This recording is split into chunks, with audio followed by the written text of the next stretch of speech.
Dehaven, you're back, man. Happy to have you back. It's great. I feel like you need no introduction. People are mad that I'm interviewing you this much. Really? Somebody told me, man. I was on. I don't know if you're familiar with Twitter Spaces, but it's like a social audio app. Mark Lamont Hill, I was on it with him. I don't know if you're familiar with him, but he said not all money is good money, and I was like, what? I didn't even know what he meant by that. Me neither. Yeah, I didn't know what he meant by that. Not all money is good money. I didn't know what. So, and your response is, well, where's the bad money at? Yeah, I didn't even respond. I honestly thought So it in was other words, haterish. wait a minute. Wait. So in other words, he's saying, you're making money. Yeah, you said, hold up, Daddy. You said you wasn't making money now. Somebody lying. No, but it do cost though. But real, at the end of the day, man, not everybody gonna like your shit.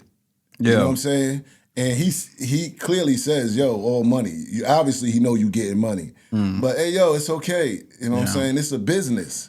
You run yours like you want to. He run his like he want to. Yeah, I think it was like this with Diddy. It was like this, and I'm not to equate Jay-Z and Diddy at all, but like there's certain people that are responsible for the plays that people will never talk bad about. And even if you interview people that maybe don't put them in the best light, there's like a criticism that happens.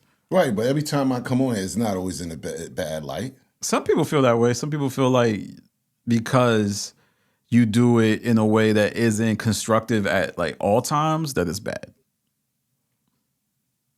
Oh, so it's okay. So here we are now. Yeah, right? Part 3. Part 4 3. with Oskino. And nothing bad. Oh, yeah. That was lovely, the Oskino. Yeah. I love that. Why'd you love that? I don't know. Huh? Why'd you love the Oskino? Because his energy, he gives off for energy. You know what I'm saying? And it just was dope. And I got a lot of information out of that I thought was interesting to me with, his story with being around Jay and them. What information you got? The real story about them just being nobody, you know what I'm saying, and having the opportunity to change their lives. And I didn't ever know that they didn't grow up together, that they was all from different sets and stuff. So all of that was intriguing to me, you know what I'm saying?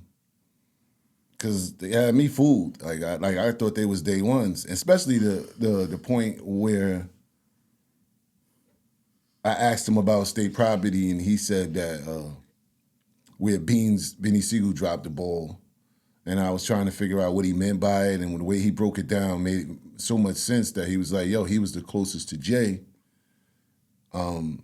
So, he had the ball. He was the point guard. He could have did a lot more, you know what I'm saying, for a whole different, level for state property back home with his own thing. But, it made sense. But yeah, I thought that was interesting. And they was just some pawns on the chessboard when it came to Dame and Jay and them, period.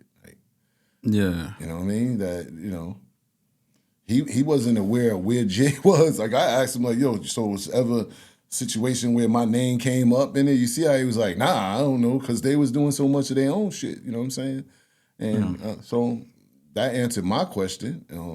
So I just thought that was dope, and I wanted to sit down, and he's smart.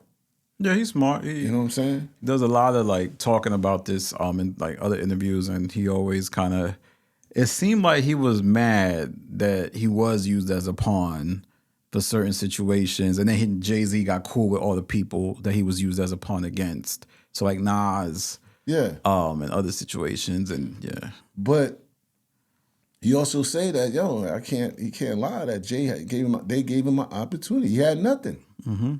You know what I'm saying?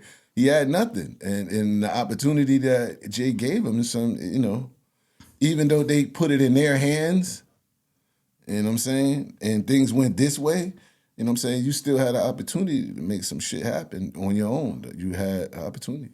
I guess that's the criticism, though, is like, if you got an opportunity, how come there's even any negative level of critique? I'm not talking about you. I'm talking about like Oskino and just the people. Because when you weigh the opportunity by the deceit, by the betrayal, you know what I'm saying?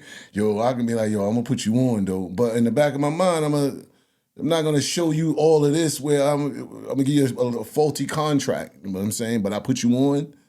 You get what I'm saying? So You know, it's a gift and a curse with that, man, because that's where the loyalty led at. Yo, we ain't have nothing. Man, you got us, and we loyal to you. You see how much sacrifice they made. You see how they was gonna go hard. You see when he say, yo, when he had beef, who Jay turned to, all of that. That, you know what I'm saying? This is what they bought for with honor, because we had nothing. You know what I'm saying? But when it come time and, you know, for it to reciprocate, you know what I'm saying, you see the betrayal.